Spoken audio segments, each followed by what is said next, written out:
Technical Development, Modernisation and Innovation Manager at Sheffield Hallam University. And we also have Caleb Wright, who's our Apprenticeship Scheme Manager at the University of Birmingham and also the new Deputy Director for the NTDC. Apologies from Chris Turgus, who just due to family circumstances is unable to join today, but thank you everybody for your time. We are recording the session and hope to put up the resources at the end. So if anybody's got any objections to that, please kind of raise a hand or let us know. The plan is to go through the presentation. Any questions, put those in the chat and we'll try and cover as many as we can at the end and look to do that. So yeah, without further ado, I'll hand over to Karen. I think it's me first, Sarah, sorry. Thank you everyone for joining us this afternoon. This is the first of a kind of two-parter really, and it may end up being a 3 or 4-parter in the end. And I know when Karen and I were putting this together, we initially had it covering many more aspects of the apprenticeship journey, but we realized actually there's so much involved in it that it's probably best we focus on these initial areas today and then have a follow-up where we look at the next stages of what is essentially an apprenticeship journey. So I'm just going to go through the overview of what we intend to cover today, and hopefully that's what you're expecting and it's going to be useful for you. And then, as Sarah said, there's going to be an opportunity for anyone to ask any questions, either in the chat and we'll pick them up at the end, or if you want to ask questions at the end, Karen and I will both answer those. So if we can go just to the next slide, please. Thanks, Jacob. So we're going to just give you a bit of a background, a bit of a refresh on what an apprenticeship is. Appreciate many of you may already know this and fully understand it, but just for those that don't. We're then going to look at how you go about choosing the right apprenticeship standard for your technical person and how you make that decision as to getting that exactly right, which is such a crucial part of the apprenticeship journey. We'll then look at how you choose the right training provider, which again, the training provider is a huge part, a third part of the tripartite, if you like, for the apprenticeship. So it's really important you get that right. Then some experience and some tips about recruiting your apprentice, what you can do to get as successful a possible outcome as possible for recruiting your apprentice. And then very importantly, planning the apprentice induction. Finally, we've got a bit of an update on the new education technician standard and a bit of a request for people that are using the standard or considering using it to go away and potentially come back eventually with some feedback. So I will pass over to Karen for the first part of the background. Thank you, Caleb. Good afternoon, everybody. I hope everybody's well in the, I'm just looking out the window, the snow and the rain that keeps coming down in sunny Sheffield. So yes, Caleb and I will be splitting this along the way between the two of us in terms of how we present things. So we're both at slightly different stages of our own apprentice employment journey. Caleb, I will say, is very, very experienced and very knowledgeable, whereas I'm quite new to it still. But hopefully it'll give you a couple of different takes on the process. So obviously apprenticeships are around and have been around for a very, very long time, but the sort of more recent years, they are very different really. So an apprenticeship is a job with training. Okay, and I think that's possibly sometimes what gets forgotten. They are an employee. The apprentice is an employee at your place of work. It just so happens that they will, through their apprenticeship, be doing some training, and the apprentice will gain the technical knowledge, the practical experience, and the wider skills and behaviours that they need for their immediate job. And a key bit here is their future career. Okay, lots of you probably know, and just to reiterate, that when you take on an apprentice, there doesn't have to be, and there is no guarantee, unfortunately, of a permanent job after their apprenticeship finishes. So that's why there's that focus partly on preparing them for their future career and the next steps in their career. So as it says here, your apprenticeship must include a mixture of both on and off the job training. And the off the job training constitutes 20% of the time, and that's the time where the apprentice learns the knowledge and the skills and the background information that enables them to do the day-to-day role. The on-the-job training is about then perfecting that knowledge and skills through application in the day-to-day role that they're taking. So next slide, please. Thank you very much. I think that's Caleb. Is it about funding now? Yep. So obviously one of the big questions whenever you're looking at recruiting any staff member is about funding, and it's often can be the biggest barrier to recruiting an apprentice. Funding, just to highlight, does work differently for apprenticeships in the devolved nations. So the skills funding is actually devolved. So if you are joining us from Wales, Scotland, or Northern Ireland, there is a slightly different system in place. And today we're focusing on the English system. But we can send across information on those other systems if that's required by anyone. But essentially, the funding comes from what's known as the apprenticeship levy, which was introduced in 2017 by the government, with the purpose of encouraging employers to develop staff more and train staff more. You might be well aware of the kind of productivity gap that there is in the UK compared to other Western nations, and the feeling was that employers needed a kind of kick to invest in training. It obviously developed a lot more around that and around focusing on what an apprenticeship is and was. The funding, therefore, for a lot of HEIs will come from your apprenticeship levy, which is a tax that you pay. It's 0.5% of your pay bill. It goes out direct to HMRC. That's then paid back to the university on a digital account, a bit like a bank account, and the university can use it or lose it. If they don't use it, then it goes back to the Treasury. You can use it to either fund apprenticeship training with a training provider. You can use it to fund apprenticeship training where university is the provider themselves in what's called an employer-provider relationship, or you can transfer it to another organisation for them to train apprentices in. And obviously, we're focusing on using it as an employer today, although equally happy to take any questions on the other two areas. If your institute does not have an apprenticeship levy because of the pay bill isn't high enough, or it's not sufficient apprenticeship levy for some of the technician standards, and the technician standards, for obvious reasons around equipment, tend to be better funded, then you can enter into what's called co-investment, whereby the government will pay 95% of the training fee, and the employer has to pay the remaining 5% to the training provider. The next slide, please. So apprenticeship standards are essentially what every apprentice works to, and the standard is the complete level of knowledge, skills, and behaviour required for any given occupation. And so each apprenticeship standard is based around an occupation. I think when we wrote these slides, there's 776. It's an ever-growing amount of apprenticeship standards. So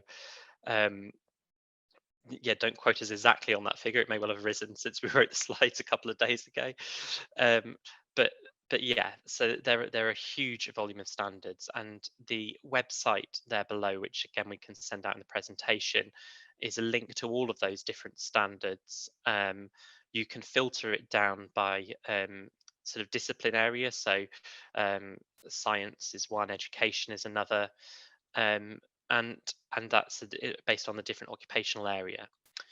All of these standards, it's worth noting, are designed by employer groups. So historically, apprenticeship frameworks, which was the old system, were designed by training providers predominantly. The standards are designed by employer groups that have got together in the guise of a trailblazer group, and got approval from the Institute for Apprenticeships and Technical Education, which we'll refer to as IFATE in this presentation. And IFATE approve or decline the development of the standard, and we'll work with a trailblazer group over a number of years to make sure it's right and fit for purpose, and will educate people to the right level in all the different attributes. Crucially, there's a separate sort of endpoint assessment to the apprenticeships as well, which is again, a new, well, it's less new now because standards have been really rolling in since 2012, but predominantly in the last few years. And in fact, the last frameworks have been now switched off, so you can't start anyone on anything that isn't an apprenticeship standard. Next slide, please. So I'm going to pass to Karen now, and Karen's going to take us through how you go about choosing the right apprenticeship standard, which it really is a critical kind of piece at the start of the apprenticeship journey. Thank you, Caleb.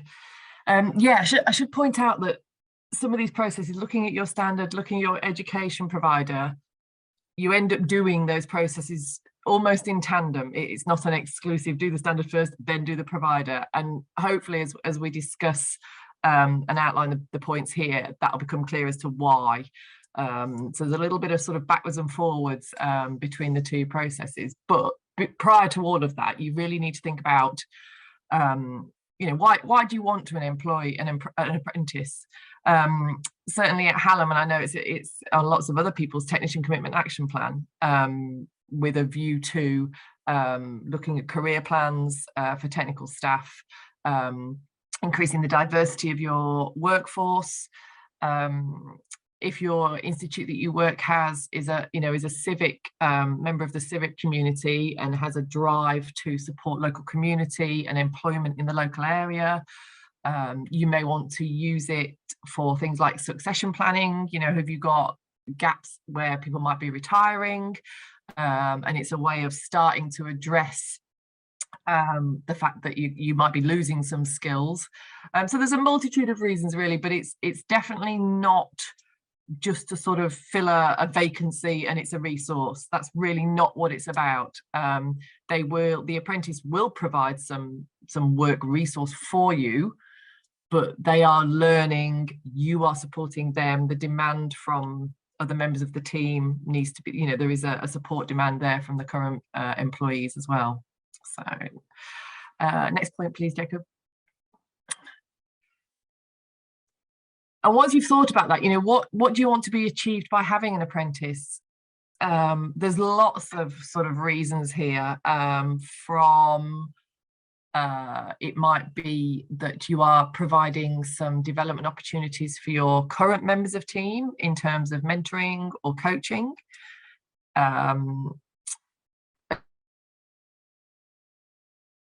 Is it that you actually want to fill a skills gap? Is it that you've already got some people with certain skills, but you want to sort of stop that single point of failure process? There's all sorts of things really as to what you as an individual, a team, or as the institution could get out of having an apprentice. Next point, please, Jacob. This part, I put this in because this was one thing that I really struggled with initially when I was doing some planning, looking at which team would an apprentice fit best in. With this being the first time that I was employing an apprentice, and I'm a biologist by trade, I really didn't know the other areas of my technical service and how they would feel about having an apprentice. So I did quite a lot of work, and I'll come to this in a little bit as well, with technical managers across the service, discussing with them about how they felt about having an apprentice. Did they know very much about it? That kind of thing. And Jacob, actually, that follows on the next few bullet points, sort of highlight that really. So, because it's really important that you have engagement of the team that apprentice is going to be based in. That's absolutely paramount, because they're going to rely on that team to provide them with the effective support on a day-to-day basis, in addition to the support that your let's say apprenticeship manager will be providing. So it might be that you need to work with the managers of these possible teams, do some sessions on outlining what an apprenticeship is, what would be required of that team to support the apprentice, and do things like a Q&A session. I found that really useful, a Q&A session, because it also gave the managers the opportunity to ask me questions that I possibly wouldn't have thought about myself. The next couple of bullet points, I think Jacob highlight this. And then once you have some ideas about a standard, if you've got some ideas about standards, discuss that with them, work through the standard and look at whether it can actually be achieved within that particular team. So if I'm looking to the other screen, it's because I'm referring to my notes on my other screen here as well. Excuse me. What I ended up actually doing with one of my apprentices really was working with a team that I knew were very strong, very well resourced, had quite a sort of good development system and things in place already. And it was a team that I knew because I used to be part of them. So that gave me that little bit of sort of safety net, really, that I knew that that particular team could support one of my apprentices quite well. So I think when you're first starting out running an apprenticeship, use those options and contacts and things that you've already got to give you some support as well. Okay, the duration of the standard is really important. Depending on the level of the standard that you are looking at using, there is different durations, but then there is also different durations of a standard at the same level. So for example, I've got a laboratory technician and that is at level 3 and that's 2 years.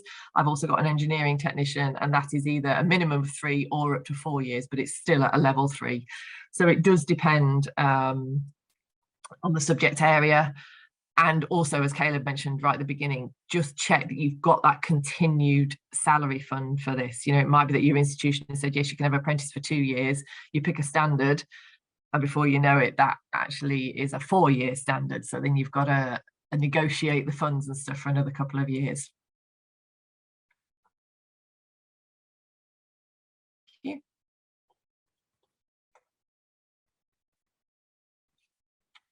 And the first bullet point. Okay. As we mentioned at the beginning, the apprentice is an employee.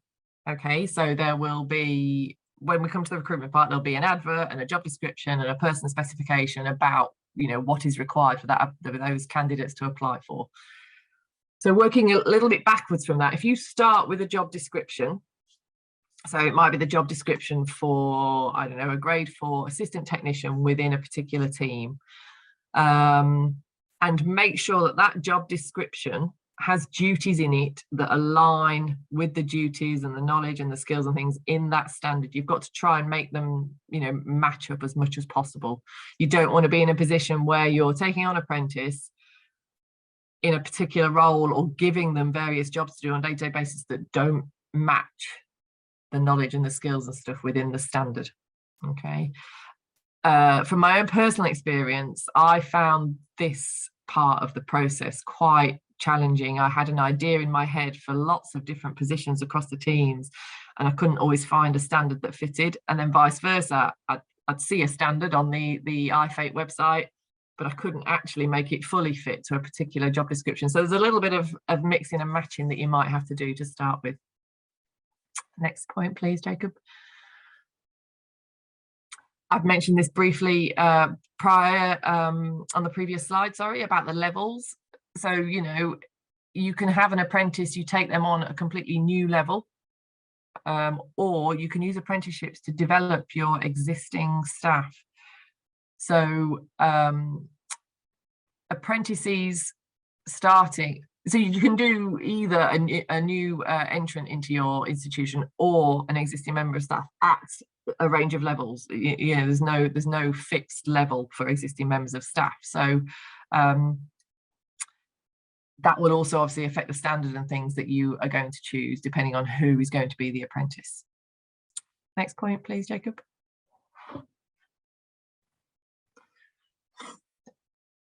It's really, if you've got access to other areas within your institution that may have apprentices already, if your institute works with local FE colleges and things in all different forms, make contact with them. I think the key thing here in this bullet point is have those discussions, ask as many questions as possible, get various colleagues and the training providers to talk about how their systems work, their experiences with an apprentice. I know that I certainly used Caleb and a couple of other colleagues at other institutions in my network to really get a feel for how the actual process might work. There are some really, really experienced apprenticeship managers out there. Some of the institutions, the larger institutions, University of Manchester, University of Birmingham, Newcastle, have a number of apprentices across all different subject areas. So although we're sort of focusing on technical and technicians here, the process of an apprenticeship is standard really across the board for the majority of the subject areas. So it doesn't really matter. Talk to anybody about apprenticeships in general. Okay, next point, please. Yeah, as I said, use your network. There's experienced managers out there. Next point, please.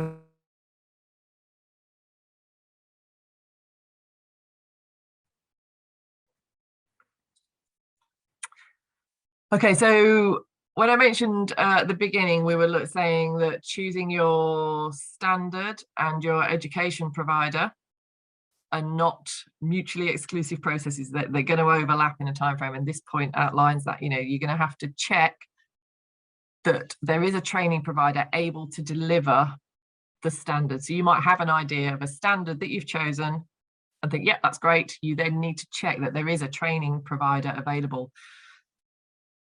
Caleb could probably highlight some of the reasons to why this is, but some of the standards on the IFATE website don't have a training provider in place. So although they are advertised, if you like, as being available for use, a training provider has just not taken on that standard. No training provider has taken on that standard for a multitude of reasons.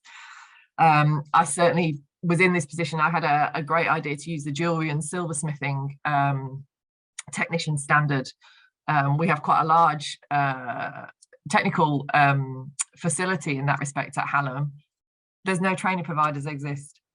And also, when you click on the various links, it tells you that new apprentices are not being taken on for this standard.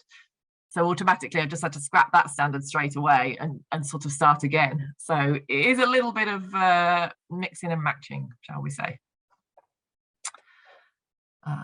Okay, next slide, please.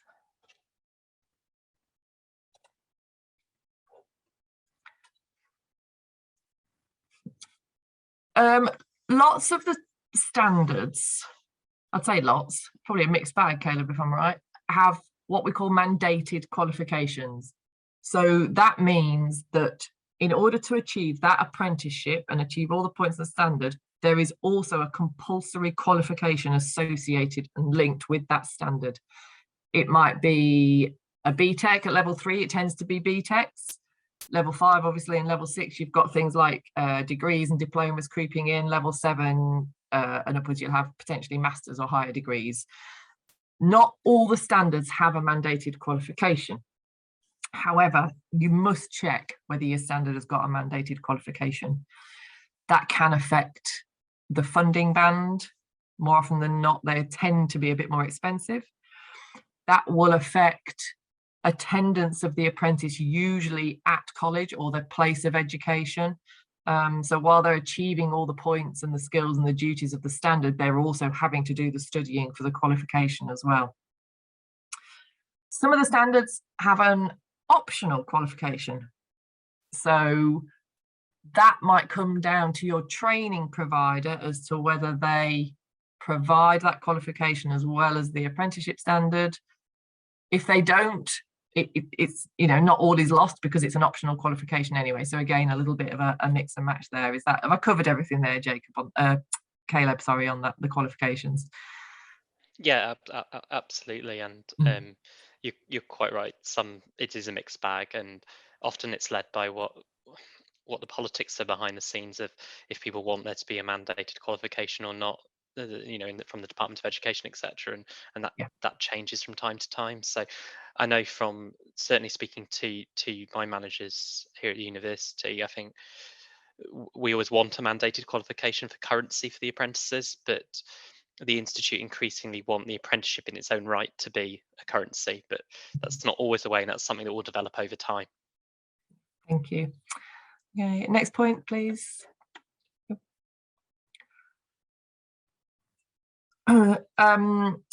When we're talking about, as Caleb's just mentioned, about the apprenticeship being a qualification or a recognised qualification in its own right, it's really good now that we're starting to look at apprenticeships being aligned to professional recognition as well. And quite timely this week, or last week I think it was, Sarah, we had an email from Lawrence Dawkins Hall, and he is currently working on aligning apprenticeships and apprenticeship standards with professional registration. I know that, Sarah, there's going to be some sessions potentially delivered on that and how it all aligns and things like that. So that's really good, actually.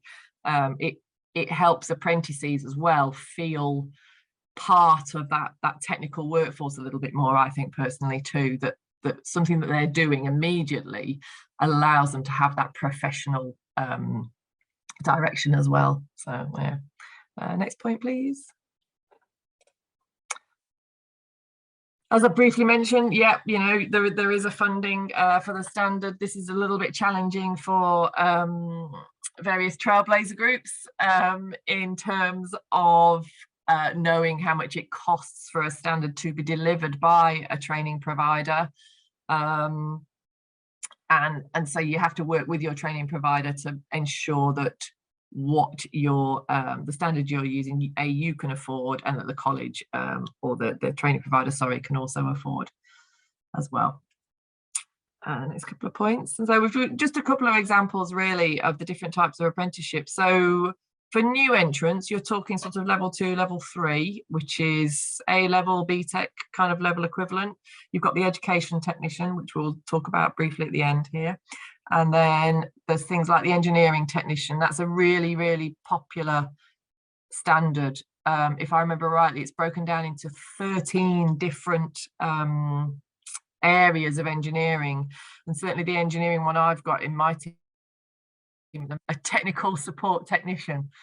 And that's quite a broad engineering technician standard. So it allows my apprentice to work in different areas of engineering across our institution, which is really handy.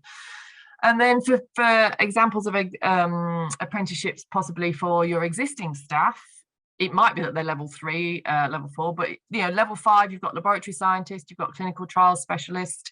There's research-based ones as well, up to level 7. There's all sorts, really, from level 5 to level 7 for your existing staff.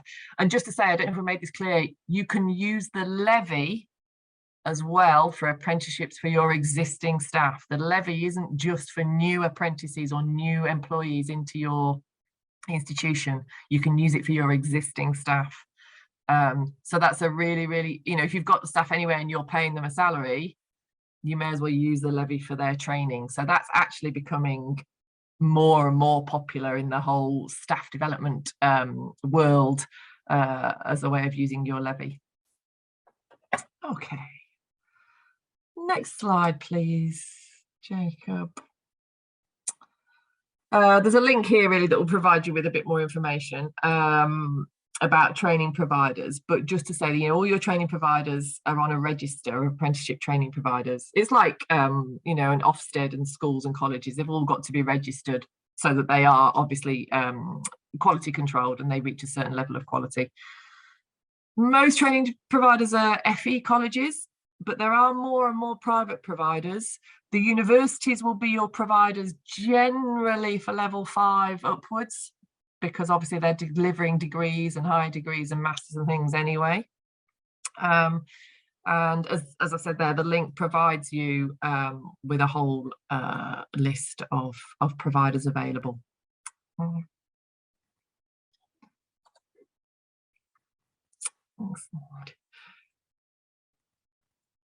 As Caleb said at the beginning about how standards get developed, there's a trailblazer group that has developed a standard, and that's made up of employers, training providers, a whole host of people really who are sort of experts in that area. So if you're struggling to find a training provider, the members and the contacts of the Trailblazer group are usually on the standard at the bottom. So, you know, you've got a way of contacting any member of the Trailblazer group to have a chat with them about possible options for training providers. It might be that you know who your local FE college is, and you can approach them directly, talk to them about a standard. They have, as I've mentioned in a second, they have apprenticeship account managers and business account managers and things whose role it is to generate that business, that income for the college. They could well end up being interested in a particular standard that they don't currently deliver. So, the next bullet point addresses that, though. Obviously, if it's a new standard that they don't normally deliver, providers are going to want to make sure that it's financially viable. It might be that you could get together with other local universities or institutes or employers to create a collective cohort of apprentices such that the local training provider then can deliver that apprenticeship. And in some of the conversations I've had with a couple of our local providers,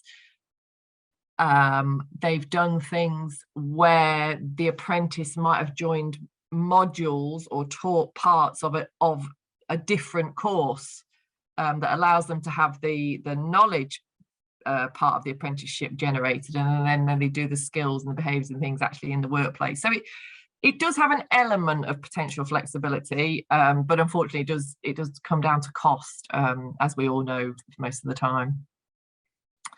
And the last bullet point here is, if you are looking at a training provider that you've probably not worked with before, your institute, please work with your procurement team. Obviously, you're purchasing something from a training provider, so it comes under procurement and purchasing, and there's, you know, your institute is going to have various procedures and procurement rules to that effect, really. Okay. This is the last slide from me. You'll be pleased to hear. Okay, so just a few tips as well. When you're looking at how the apprentice will receive their off-the-job or part of their off-the-job training, consider what's going to work best. You know, you need to consider the business delivery of your technical team. Is day release best? Some apprenticeships do block release, where they will go to the training provider, or the training provider will come on site for 3, 4, 5 days at a time, and they'll do a whole chunk of learning. Some private providers do remote delivery. Obviously, in our current world, remote delivery is a lot more accessible and things like that, but just think about what would fit best for yourself if you're managing the apprenticeship program, and what would fit potentially for the team and the business demands when you're taking that apprentice out of the team, how that would fit. Okay, next point please, Jacob. Look at how your apprentice may have to travel. If they're going to a college, you want to keep it local. Certainly for me, that was a key part of fulfilling our remit as a civic university, looking at our local community and our local workforce. I wanted our apprentices to actually go to college and keep it local, and also to be on a course or an apprenticeship with other apprentices from different types of employment. That's really valuable, that they've got those peers to discuss things with and to bounce ideas off and, you know, relate to and all that. That's all part of the process. Make sure you involve your colleagues, and if you've got any former apprentices within your workforce, have a chat to them about decision making. I've got a couple of apprentices in our team who've been at Hallam a while and were former apprentices in the private sector, and talking to them was really, really useful. We chatted a little bit before about the list of training providers and where you would find a training provider. Look at their Ofsted reports and their ESFA ratings. You know, it's like schools. They are providing a taught program and a service that needs to be quality controlled and measured. And then if you look at the training provider and see what else they can provide in terms of helping with recruitment, any bespoke delivery, things like that? Sorry, Jacob, that's the next bullet point. Certainly I found one of the providers I work with, their particular apprenticeship business account manager is he's got so much information, he's so helpful, he's so supportive, that they really do go that extra mile to try and help you in certain cases. We've talked about geography a little bit before, where your location provider might be, you don't want your apprentices traveling a long way away to get the education part of the apprenticeship. And then the last couple of points are about, I suppose, your questioning of the quality. Talk about the expertise of the academic staff that will be, in inverted commas, teaching your apprentice and supporting your apprentice. What are their backgrounds?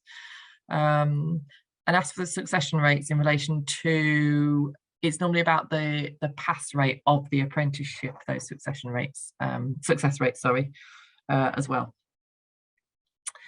Okay, I'm going to hand over to Caleb. I just know there's quite a lot of questions in the chat, which is brilliant. So we will come to those and try and get through as many as possible at the end. I'll just say as well that if we don't get through all the questions, obviously we can answer those and provide that as a resource there. Is that okay? By email and things like that. Okay. Thank you very much. I'll hand over to Caleb. Thanks, Karen. Next slide, please. So we're now going to talk about, you've now chosen your apprenticeship standard, you've got your training provider, and hopefully you've got the funding for your apprenticeship. We're now going to just talk about how you actually go about recruiting the apprentice.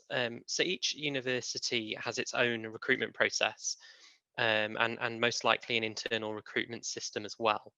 And there'll be some expectation to follow, or at least fall in line with that process.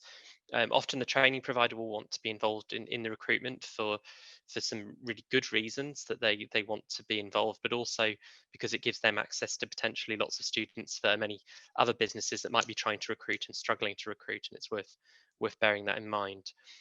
Just a couple of points on the funding. The funding from the levy can only be used for the training. It cannot be used for the salary.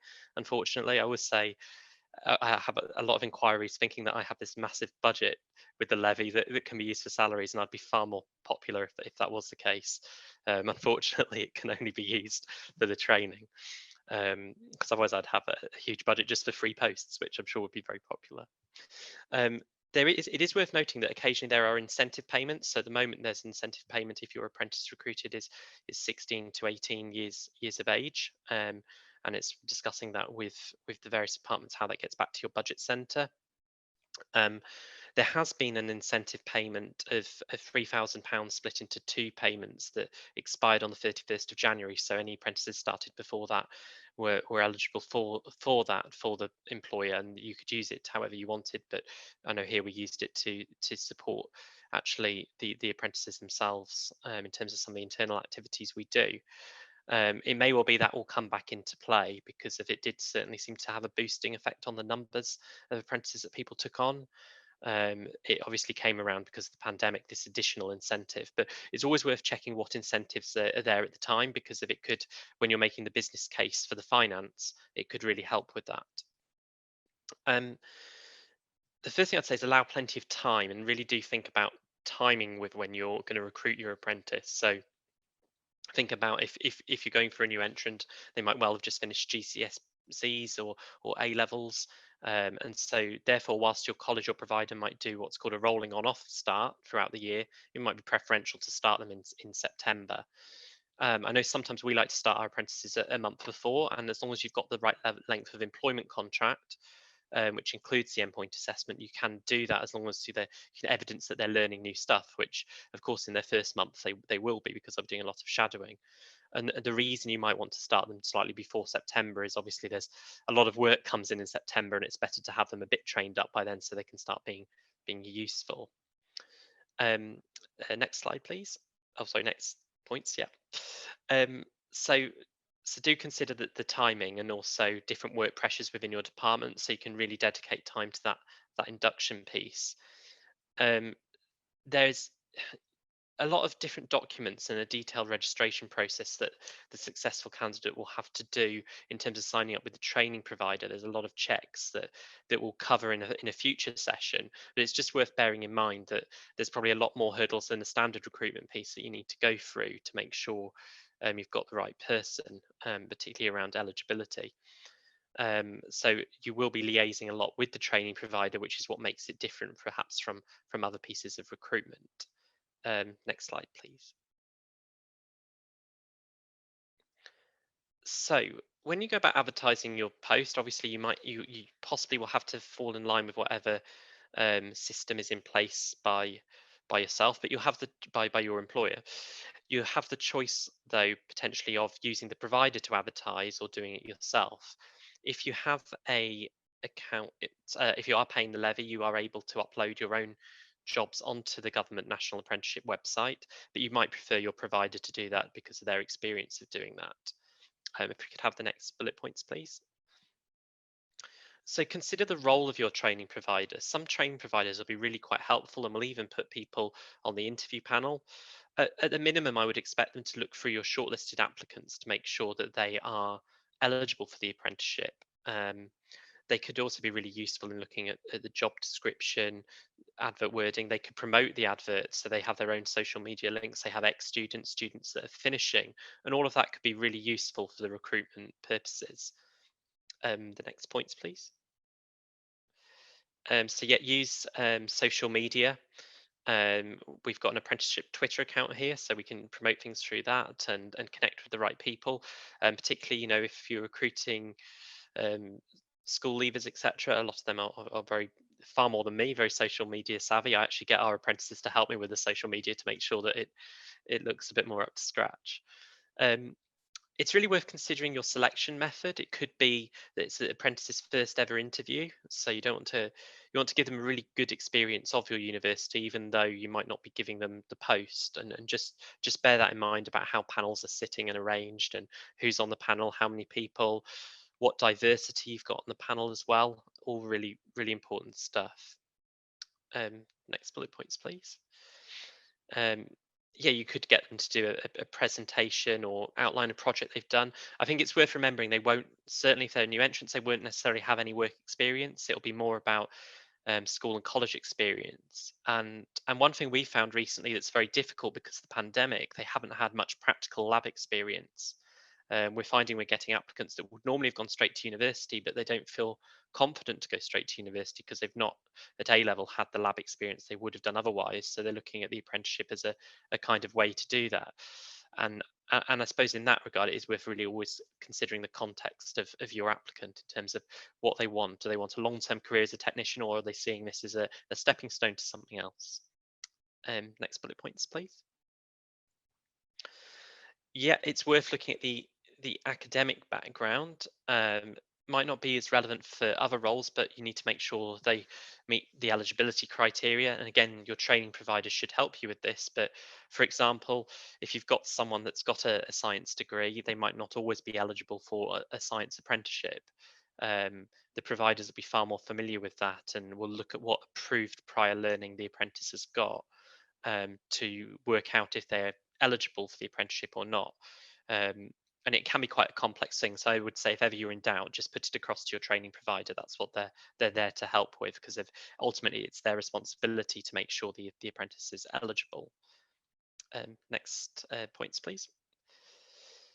Yeah, consider the messaging and look at other apprenticeship adverts for comparisons to see perhaps what your comparator organizations are doing. I know here one of the things we struggle at is people don't necessarily think of a university as a place to come and do an apprenticeship.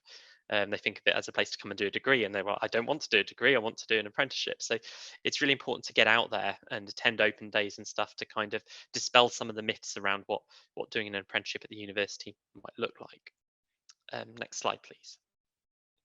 Oh, and as I've said earlier, just remember the importance of a diverse workforce, and that can be particularly challenging. I know in some of our areas we found that a challenge.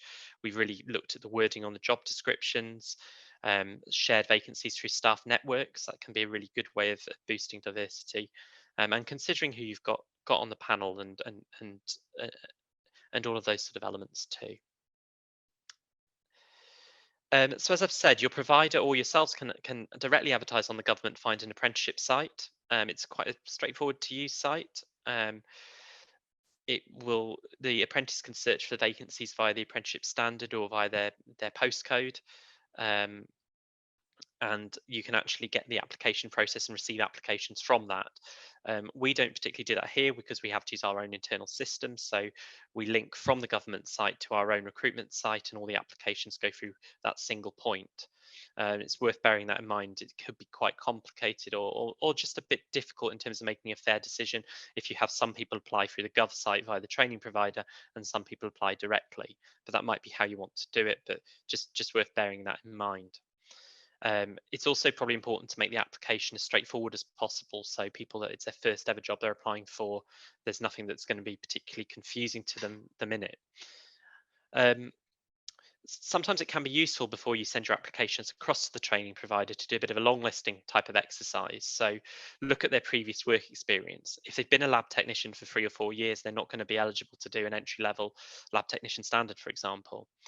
Obviously, they need the right to work, and for apprenticeships, this is slightly more complicated. The general rule is they have to have been a resident in the UK for at least 3 years prior to the start date of their apprenticeship.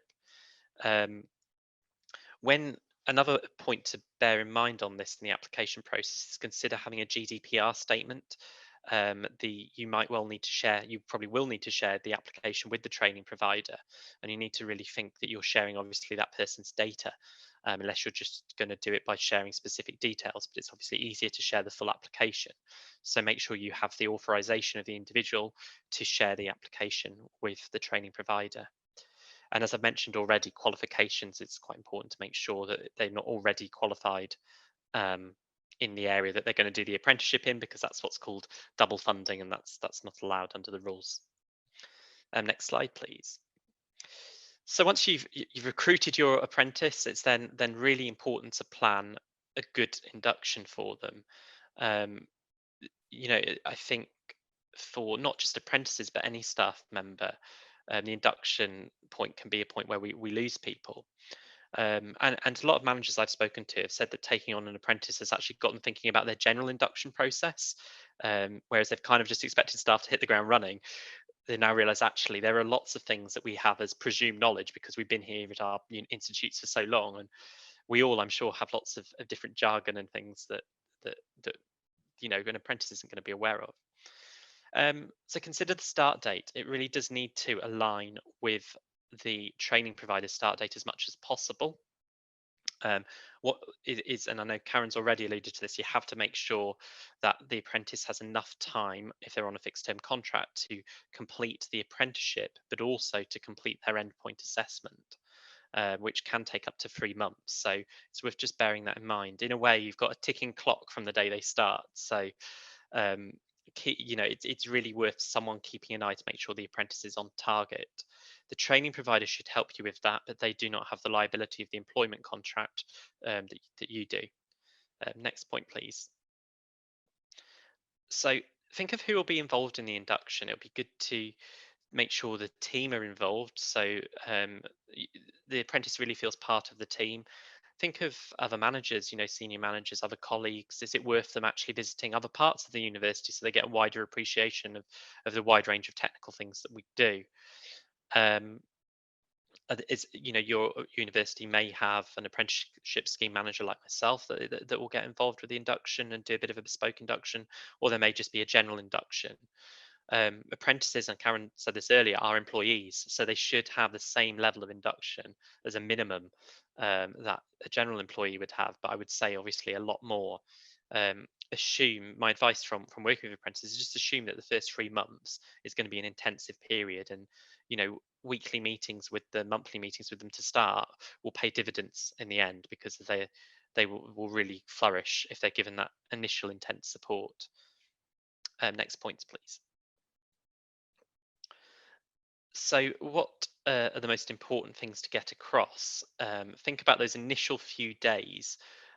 So the apprentice will need to know all the basic stuff that you might not think of and might take for granted, such as where are the bathrooms, where do you go and get lunch, what's the normal lunch break, all of the things that we don't really think about. What's the local protocol, um, when do you wear your lab coat, all of those sort of different things. It's worth just thinking of the things that you probably take for granted and getting them across, as well as any obviously mandatory training that they probably will have to do. Next points, please.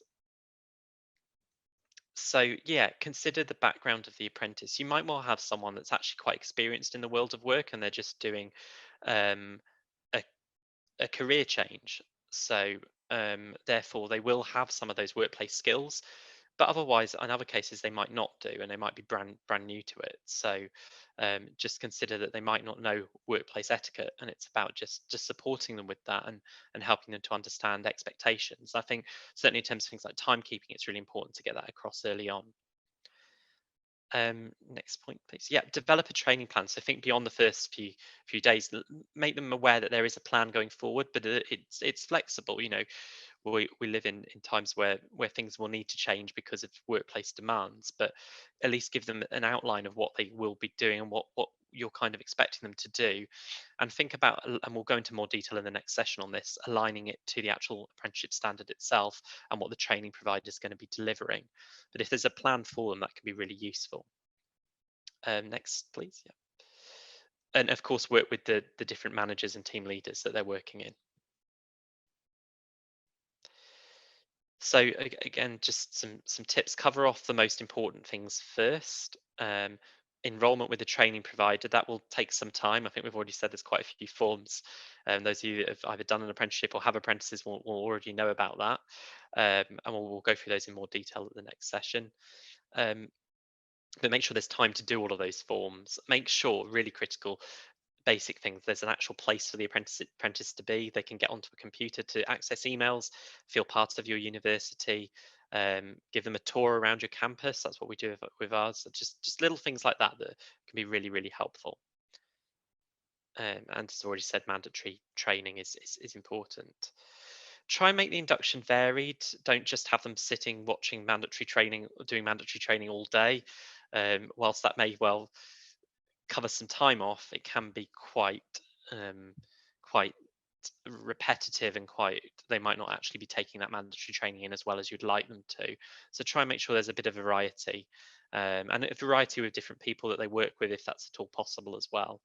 I know some apprenticeships we move people around different departments. That depends on the standard, of course, because they have to make sure that what they're doing aligns to the standard. But um, they could be doing different sort of experiments in different areas, and that's absolutely fine. Next points. So yeah, work out how you will help the apprentice feel as part of the team. And this is probably, to me, one of the most important points. Um, I was at an external presentation with one of our apprentices the other day. He's a fantastic, absolutely fantastic apprentice.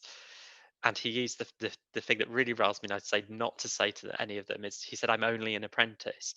An apprentice should never feel like they're only the apprentice. They play a hugely important role. And think about what you can do to make the apprentice feel valued straight away. So is there a simple method or some more straightforward activity you can give them that they will be able to be competent in fairly quickly, and then they know they're contributing and adding value? You might think it's quite a basic task, but actually for the apprentice it's brand new. So it can be something that they can really feel valued and part of the team on. Yep. This is really useful. So I know here what we do is we try to pair them up with a former apprentice that's completed or in the latter stages of their apprenticeship. If not, a buddy that kind of understands the concept. So someone that isn't the manager, isn't necessarily the person they're working with day to day, or the apprenticeship scheme manager, but someone that understands what they're going through and can meet up for a coffee with them and just check everything's all right. Next point, please. And as I've said, find something the apprentice will be able to pick up quickly. Okay, so I hope that's proved a kind of useful whistle-stop tour of some of the early stages of the journey. And Karen and I will, in the next session, will definitely go on to talk about what happens during the induction, the enrolment, and the journey, and how you monitor that and support the apprentice throughout. just wanted to pick up on the education technician standard. For those of you that are not aware, this is a new standard. It's at level 3 that the NTDC have led the development of. It's ready to be used. As a Trailblazer group, we have the responsibility of reviewing the standard every 3 years, so we will want to collate as much feedback as possible. If you're interested in joining the Trailblazer group, we're always looking for new members. We don't have a limit on that, so we do want obviously people that are using the standard, because that's how we get the the really valued feedback. But if there's a reason why you feel you can't use the standard, we're happy to have that information as well. Next slide, please. So at the moment, the funding band isn't quite where we'd like it. It's clearly being able to be used for certain lab tech roles, and I know we're using it here at the University of Birmingham. But certainly for engineering and arts roles, we feel the funding band is too low as a group, and we're working with the institute on how we can rectify that. Obviously, another part to the education technician standard, there's 2 options. One is specifically for a university technician, the other is for a clinical simulation technician, and that can be based in a university, as I know you've had discussion with Karen about, and we both in our universities have roles where that may be possible, and there are providers for that. There is now an endpoint assessment organization for the standard, so it is ready to use. Be interested to know how many universities are looking to use the standard, so again, get in touch with us to let us know that. And yeah, just liaise with your local providers or national providers depending on the delivery model that you're wanting. So we've liaised with our local provider, Solihull College, and they've been really helpful in working with us. It is a brand new standard, but the aim of the standard is to deliver something that the lab technician and the engineering technician weren't necessarily able to deliver for us in terms of the student and research context. Next slide, please. I think that rounds us off quite nicely. I know we've got a lot of questions in the chat. Sarah, is there anything urgent we can get across in the 2 minutes we've got left? Yeah, I mean, there was a few people with the same query about using the levy around for existing staff development, and whether there needed to be a kind of post that they were aiming for, or whether that was more general. It's a good question. So the answer to that really is the apprentice going to be learning new knowledge and skills that are related to the apprenticeship standard? If that is the case, and you will have to give them experience. So it does work well with something like a secondment, for example, or if someone is looking to move to the next level up in their career. But the manager really has to be supportive of that individual. It's really crucial that is in place, because otherwise the apprentice won't be able to demonstrate the knowledge skills of the standard. But the levy, yeah, absolutely, the levy can be used for that. Looking at the definition, it's simply a job where there's a skills development need.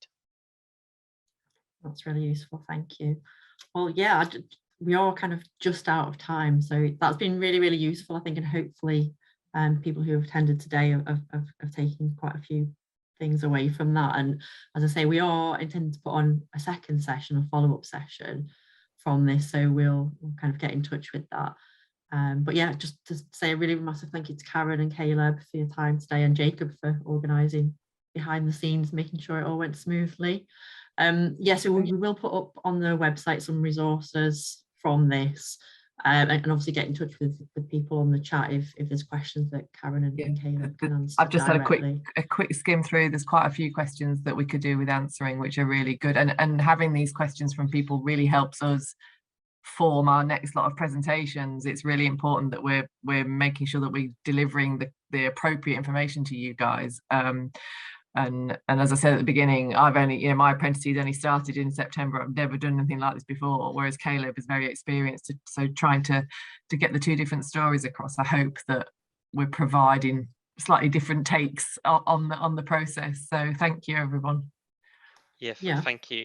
Thank you. And just very quickly, if it's okay, Sarah, I know one of the questions is around training providers available for the education technician. What I would say is the list on the Gov site isn't definitive. So some providers might be willing to do it, but won't have put their names on the site. And it's about having that conversation with your local provider or with a national provider. And do contact us at the Trailblazer Group if you're having a problem getting a training provider, because we need to know that information. But thank you. They're the questions. We'll obviously get back to you.